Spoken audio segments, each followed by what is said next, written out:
Welcome to Season 2, Episode 5 of ChrisCast. My name is Chris Abraham, and this episode is about sleep apnea and my treatment and my BiPAP and how amazing it is. So welcome to the episode, and I'll try to keep it under 10 minutes, try to keep it 8 minutes. Welcome. The segment is to follow. Thanks for being here.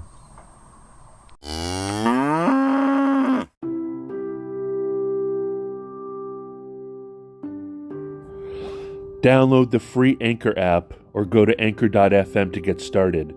It's where I started my podcast. It's where I edited my podcast. It's where I put sound design into my podcast. And it's where I monetize my podcast, and it's from where I share my podcast to every single other podcast platform. It's the place that I decided is the easiest and best place for me to podcast. Thank you. Check it out.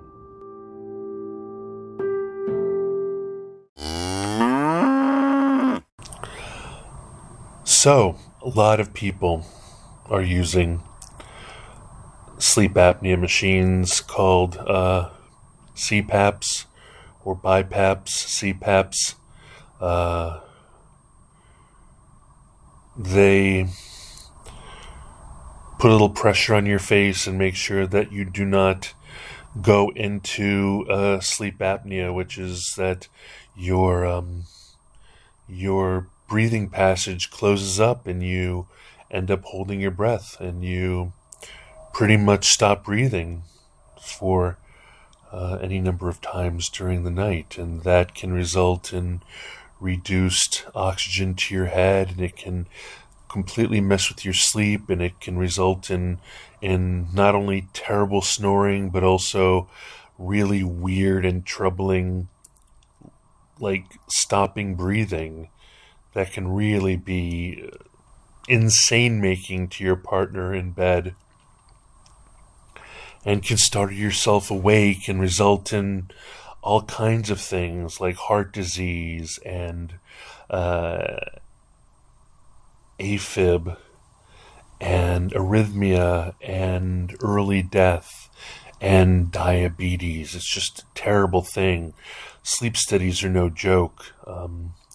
3 years ago, I almost died.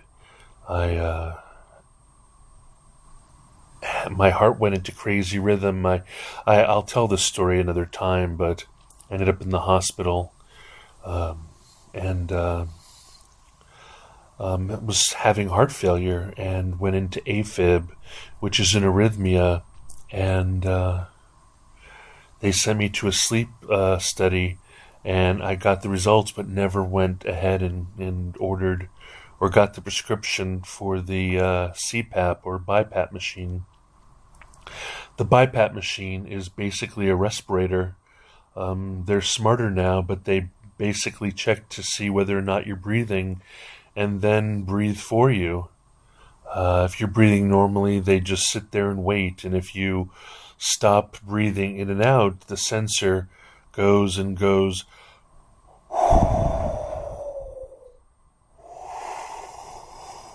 and fills up your lungs. So for 8 hours a day, my ResMed AirCurve 10? What is that?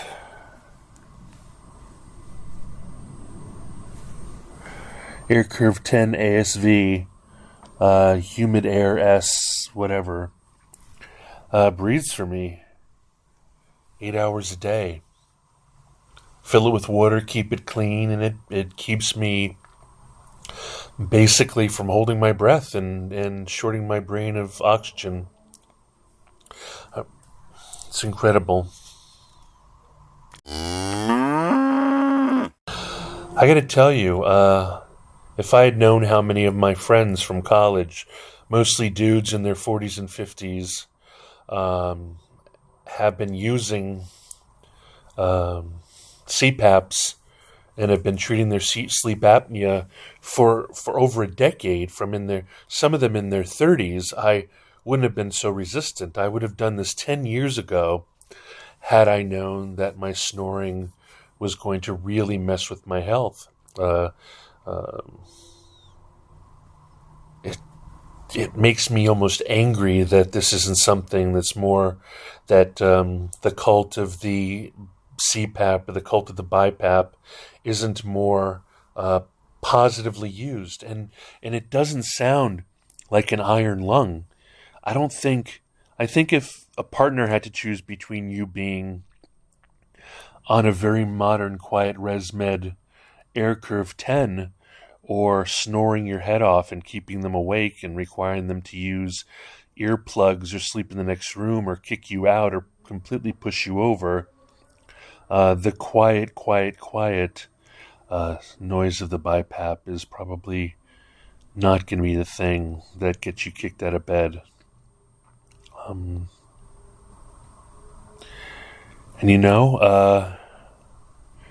before the BiPAP, I was having real problems with AFib, even with the treatments and the cardioversions and the drugs and all these other things. And now I've pretty much given up drinking completely, not even casually.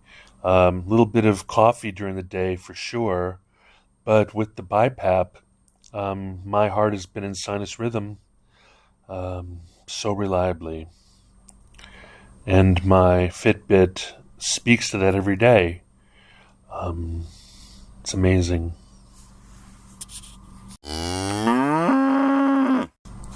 So when I did my sleep study, and then finally my second sleep study, and then a third sleep study, they made me do it again, I basically stopped breathing between 40 and 50 times a night.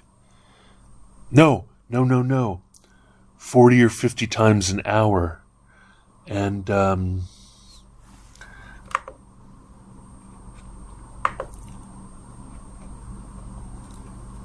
last night, so for real, 40 to 50 times an hour I would stop breathing.